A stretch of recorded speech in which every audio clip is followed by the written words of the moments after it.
আসসালামু আলাইকুম। কাজের ফাঁকে আপনাদেরকে একটা জিনিস দেখাই, তো এর মাঝে আমার একটা ভিডিও হয়ে যায়। তো আমার বেগুনের জমিতে অনেক খুরা হয়েছে, এই খুরাগুলান আমি লাগাইনি। তো এগুলান হয়তো এই জমিতে আগে হয়তো অল্প পরিসরে এগুলান আবাদ করতে এই জমিওয়ালা। তো প্রকৃতির কি নিয়ম দেখেন, ওই খুরার বীজ যেগুলান মাটিতে পড়েছিল ওগুলান বৃষ্টির পানি পাওয়ার পরে ওগুলান এমনিতেই গাছে উঠেছে। তো আমি কিছু রেখেছি, তো আমি বেগুনে যখন খাবার দিয়ে বেঁধে দিই তখন ওদেরকে কিছু খাবার দিয়ে রেখেছি। তো এই খুরাগুলান আমাদের এদিকে ঝোলের খুরা বলে। তো এগুলান অসংখ্য হয়েছে।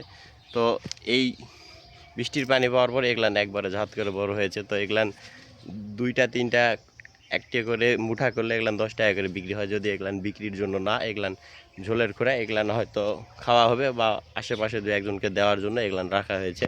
তো এখনও জায়গাতে কাটুয়া খুঁড়া হয়েছে, এগুলান মিষ্টি খুঁড়া বলে। তো এই খুঁড়াটা বেশ সুন্দর হয়েছে। এগুলান 10 টাকা করে আটি বিক্রি হয়, একটি গাছই 10 টাকা করে বিক্রি হয়। তো প্রকৃতির কি নিয়ম দেখেন, এই মাটিতে যদি একটি বীজ থাকে ওই বীজটি প্রকৃতির নিয়মে একটি বছর ওটা সংরক্ষণ হয়।